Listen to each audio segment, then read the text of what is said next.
ক্রীড়া দপ্তর এবং ফুটবল খেলা এই দুটো একেবারে আক্ষরিক শব্দে আমরা যেটা দেখি একেবারে সমার্থক, এবং সেই ফুটবল খেলা প্রায়ই এখন দেখা যাচ্ছে যে বিভিন্ন যে সমস্ত সমস্যাগুলো তৈরি হয়, কি কি কি পদক্ষেপ নেওয়া হবে?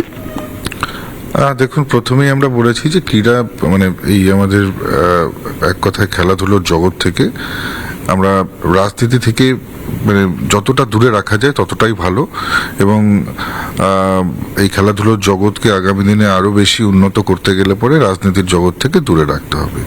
এবং নেপোটিজম যেভাবে পরিবারবাদ ঢুকে গিয়েছে রাজনীতির এই ক্রীড়া জগতের মধ্যে, সেই জঞ্জালগুলোকে সাফ করতে হবে।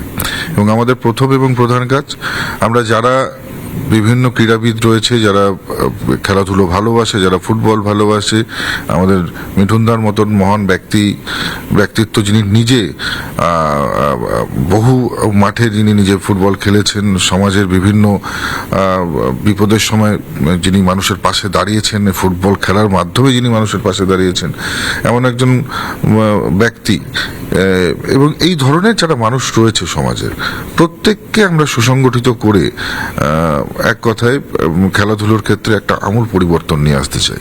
আজকে মাননীয় মিঠুনদা আমাদের কাছে এসছেন, আমার কাছে এসছেন বেঙ্গল ফুটবল একাডেমির একটা পরামর্শ নিয়ে, এবং উনি একাডেমি খুলবার জন্য একটা মাঠ চেয়েছেন।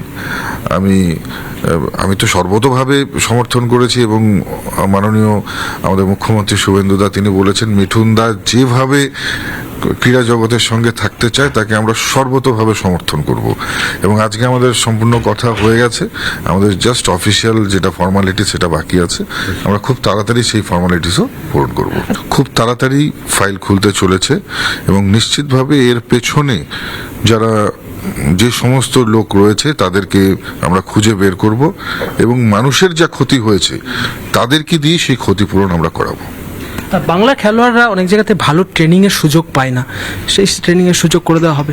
6 মাসের মধ্যে দেখুন পশ্চিমবাংলার খেলাধুলোর জগতের আমূল পরিবর্তন হবে, আপনারা নিজেরাই বুঝতে পারবেন।